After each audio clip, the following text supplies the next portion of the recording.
It was at last year's PlayStation Experience that Naughty Dog finally lifted the veil of silence regarding what has to be the most urgently requested PlayStation title, the tremendous financial and critical success of its predecessor, as well as the one and other slip of the tongue from Nolan North and Naughty Dog employees.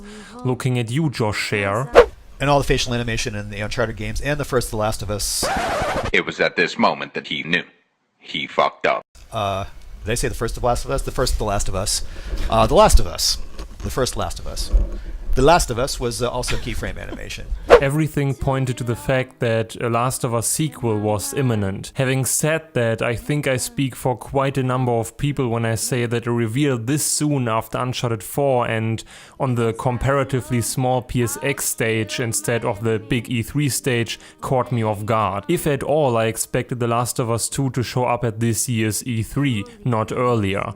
Long story short, the reveal of The Last of Us Part 2 at last year's PSX is a moment I will never forget, given the fact that the story of Joel and Ellie remains one of my most emotional gaming experiences of all time. Since The Last of Us is adored by gamers all around the globe, the return of Joel and Ellie sent shockwaves across the gaming community. But with great hype comes great responsibility. Such is the ambiguous circumstance of any sequel to a beloved work of entertainment. The first game is confronted with the Herculean task of establishing a die-hard fan base and generating universal recognition. This cult following and echo of acknowledgement result in a solid foundation for a potential sequel. How dangerous hype can be was demonstrated time and time again, especially within the gaming industry. Just take a look at the elephants in the room in form of No Man's Sky and Fallout 4. Hype is the mightiest weapon a game developer can wield, the Excalibur of marketing. As always, there's a but. Depending on your individual skill set, this weapon may strike down your enemies and lead you to victory, or it gets completely out of control and you fall into your own sword. Hype can be a curse or a blessing. Let's be real, most of the time it's a curse.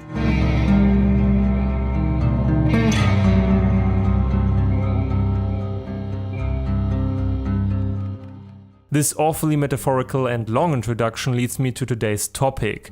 The Last of Us Part 2 is going to happen. Cool.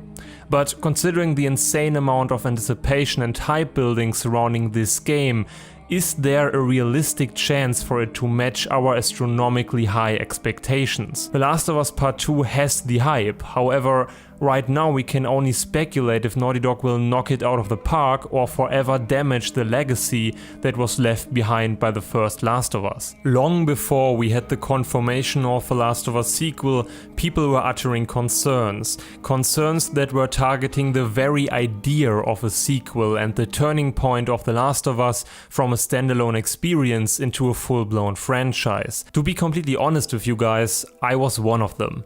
The ending and overall storyline of the first Last of Us is such a harmonious and self-contained narrative, dealing with the worst and best parts about the human condition, from the unconditional love between a parent and his child to the violence and egoism required for naked survival in a world that has regressed back to Darwinian law. The way in which The Last of Us merged the ambiguity of human nature with the tale of Joel and Ellie resulted in a benchmark for video game storytelling back in 2013. The ending of The Last of Us was accompanied by a sense of emotional closure. You may disagree, but to this day I regard The Last of Us as one of the best games ever made, and in my opinion it set a new benchmark for games in terms of dialogue writing, character interaction and the emotional range games can convey. As always, critically acclaimed games like The Last of Us soon attracted a group of die-hard advocates as well as an opposing group. Whether The Last of Us is a game that towers above the majority of video game stories or one of the most overhyped games in the last couple of years is a question I won't be able to answer during the course of this video. In fact, it's only a matter of time until an in-depth analysis of The Last of Us and all the controversial topics it entails will end up on my channel. Currently, I feel no need to defend its reputation. But even the naysayers among you must admit that The Last of Us has been one of the most influential and praised games of the last couple of years. If its prestige is justified or not is a question for another video. Here's what we can say for sure. Many proclaim The Last of Us a masterpiece, and many are quite skeptical regarding a Last of Us sequel. For good reasons, if you ask me. During the last console generation, Naughty Dog made a name for themselves regarding the creation of top-notch experiences within the constraints of a very particular type of game, namely linear, character-focused games. If you ask me, the end of the PS3 era saw the magnum opus of this type of game in The Last of Us. Maybe you dislike games that fall into the vaguely defined category cinematic experience. Maybe you belong to those who deem games like Uncharted and The Last of Us a lesser version of what a perfect game should try to achieve, whatever a perfect game is in your mind. What is undeniable, however, is that The Last of Us probably is the shining example, the poster child of linear, character-centered games. Till this day, I still regard The Last of Us as Naughty Dog's best game, even in direct comparison to their latest release Uncharted 4. There's something about the writing, atmosphere of the world, and emotional resonance of The Last of Us that is hard to describe and even harder to imitate. This is exactly why expectations are insanely high.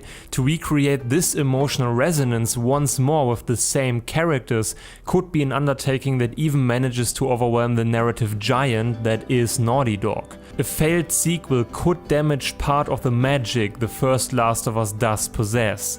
All valid points of criticism, I feel.